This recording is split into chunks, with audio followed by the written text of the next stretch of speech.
Welcome, my future YouTube friends. Sargon of Akkad thinks anathematizing ideas is intellectual cowardice. I don't think anathematizing is the correct word, but in any case, Sargon, take it away. So it seems we have arrived back at book burning, or at least the precursory stage to it, because the most resident Nazi in the Conservative government, a one Michael Gove, not someone who you might have thought was a Nazi, at least by looking at him, not traditional Nazi stereotype, he made the mistake of tweeting out a picture of his bookshelf. This isn't the entire thing, but this is the relevant part that got him in trouble, because as you can see, he has... Okay, I'm speeding Sargon up. I forgot how slow he talks normally. Also, I actually talked about this on Chud Night the other day, and my thoughts on the Gove bookshelf situation was not that it's an issue that he owns, like the Bell Curve, and there were a number of others. Hitler's War was the other big one people talked about. The issue is the lack of counter literature. That he's showing all this right-leaning literature, which a conservative, sure, but Ben Shapiro speed, yes. Tony Blair. But the issue is that none of these are left-leaning literature, so it just kind of shows, at best, a very one-sided view of his of literature in his collection. I mean, as other people pointed out, it could very well be that there's bookshelves full of the Communist Manifesto and Das Kapital and the Bread Book, but, you know, why not show those off when it became a deal? And also the way his wife responded to it. For my trolls.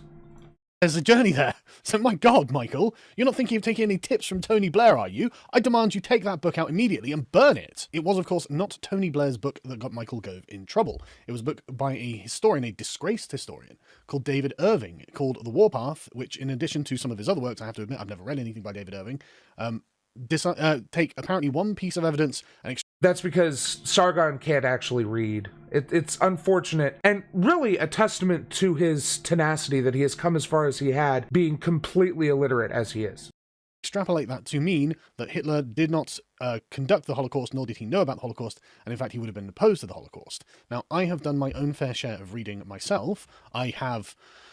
What do I have? I've got Mein Kampf, Communist Manifesto, The Doctrine of Fascism, various other communist books by various other communists, the Quran, and just a selection of, as well as all, you know. Wait. Did he lump Mein Kampf and the Doctrine of Fascism in with the Communist Manifesto and refer to them as communism books?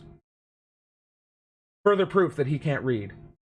Hayek libertarian sort of style works as well. I've got a selection, and Randian thinkers too. I've got a wide selection of books on my bookshelf, which I can see is just over there. So it's not... And again, this is something that was brought up on Chud Night, that there are plenty of people who also own the Bell Curve. I mean, famous YouTuber Sean almost certainly owns a copy of the Bell Curve, given his relatively recent 3-hour video on the subject.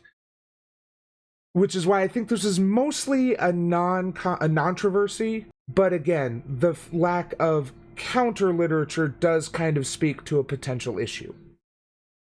Not surprising that someone would have things on their bookshelf that is controversial, that are controversial. Why wouldn't they? It wasn't just that book that got him in trouble, though. Of course, as you can see at the bottom there, he has a copy of The Bell Curve by Charles Murray, which is essentially something that should be burned, according to the left, and The Strange Death of Europe by Douglas Murray, as well as Atlas Shrugged. According to the left, liberals, scientists, geneticists, sociologists, any intelligent person who knows what it is. But no, Sargon, it's just the left who think it should be burned. By Ayn Rand. So Michael Gove is, by all appearances, a fairly widely read man.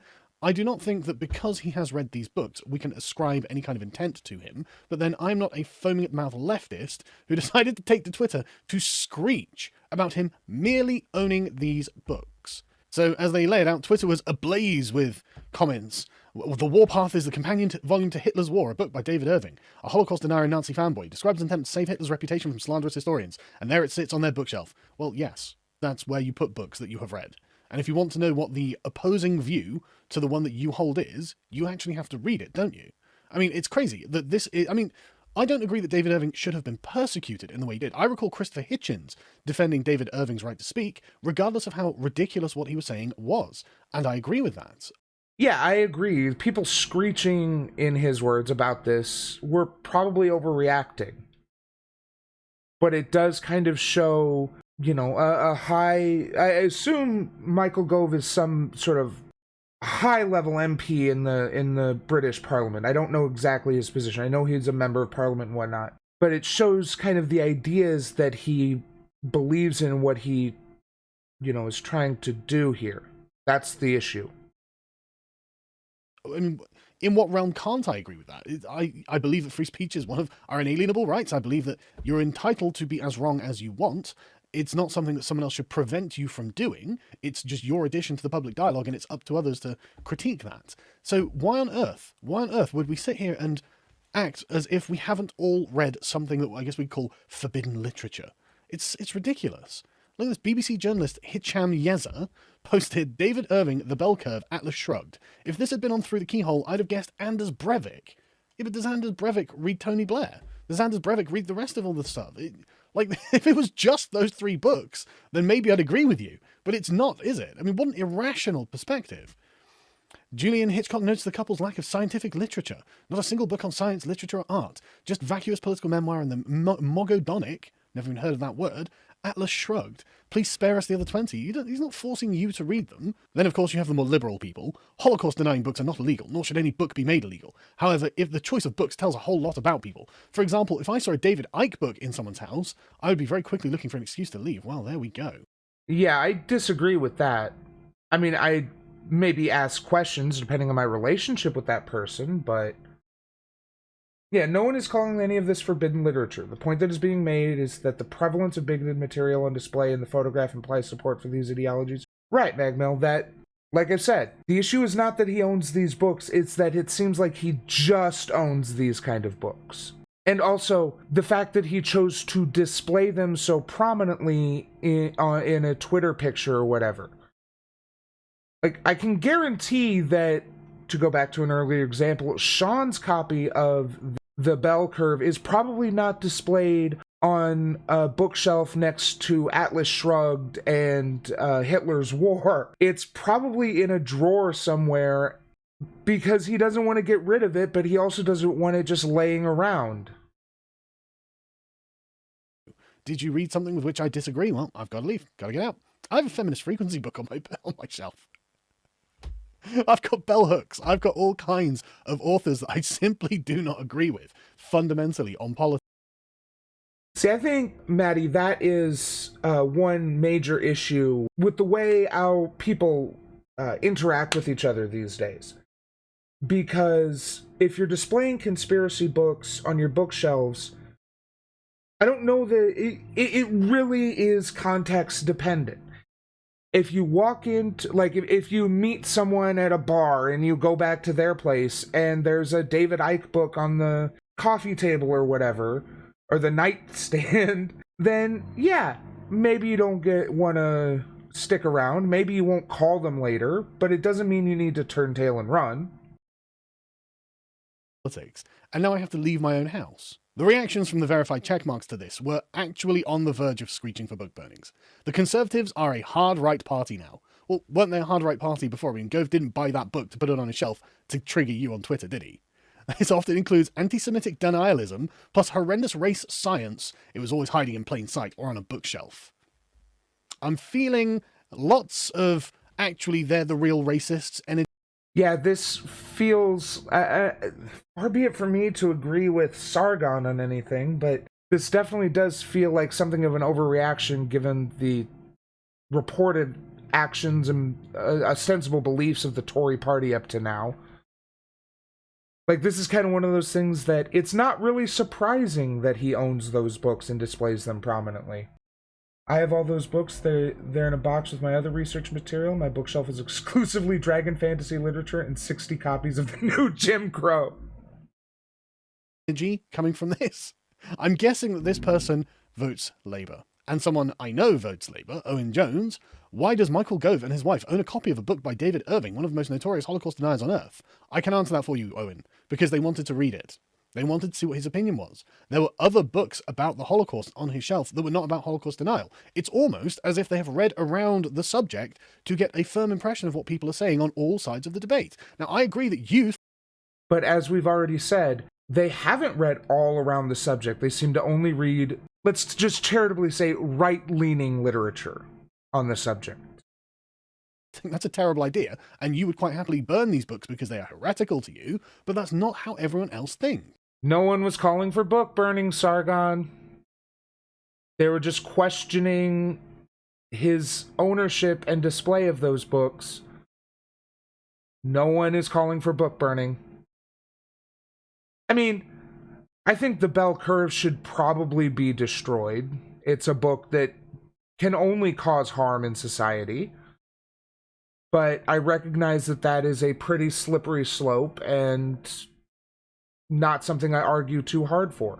And also, as other people pointed out about this, if it had been Jeremy Corbyn who had posted those pictures, he would have been run out of England. Okay, fine. Michael Gove has a Holocaust denier book on his bookshelves, as well as The Bell Curve, which Francis Wheen once summarized as arguing, black people are more stupid than white people, always have been, always will be. There is no way this would be a news story. Yeah, this is like if he had a MAGA pin on his jacket, then acted like we were crazy if we assumed he put the pin on intentionally. Right, exactly, Magmel. No way would this be a news story if it was Corbyn. Well, that's the environment you've fostered, isn't it? If you're going to make a big deal out of the books people have read, where do we go from here? I mean, and it's just those people that trigger you because they disagree with your ideological position. Like The Bell Curve. Again, I haven't actually read The Bell Curve either, but I'm aware of The Bell Curve because of its controversial nature. And it's not that I don't want to. I'm just other things that are more important to me, to be honest. But also, you can't read. It's okay. It's okay, Sargon. We've done a lot of work in adult literacy these days. I'm sure if you want help, you can get it.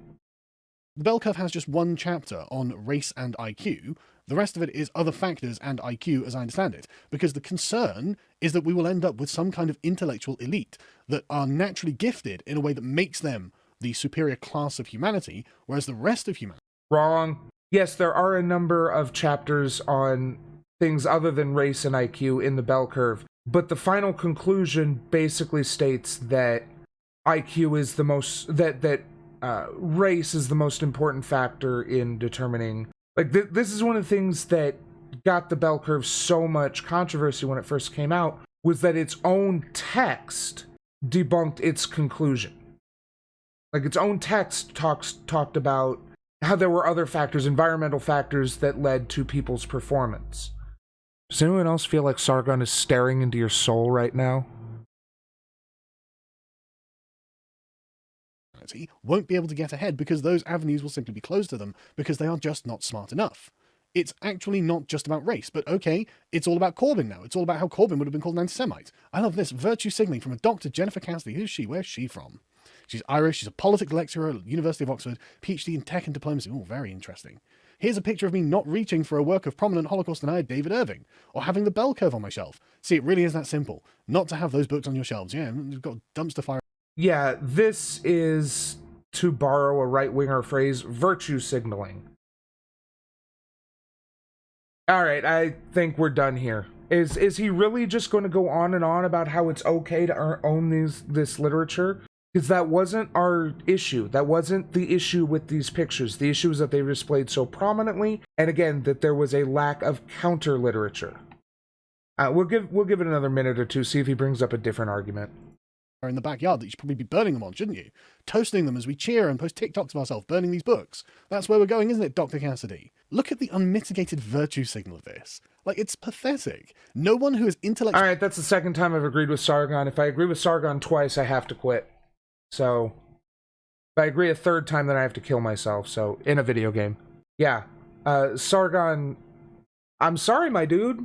You're just wrong here. No one wanted those books to be burnt, and I don't think this is really a surprise to anyone who knew who Michael Gove is, but the issue is that he displayed these books so prominently and didn't seem to own any counter literature. So, seems like Jennifer is making the point that you can have a bookshelf not filled with garbage. I don't see the issue. Well, that's just it. You can have a bookshelf that has Ayn Rand and David Irving if you've read those, and you can also have a bookshelf filled with things like Das Kapital, the Bread Book, or other counter narratives, or books that talk about the Holocaust from a more factual, historical perspective. Burned, I think they should be mandatory reading in every English department so we can stamp them out. Yeah, exactly. Agree with Sargon 3 times means seppuku. Yep. In Minecraft. Absolutely.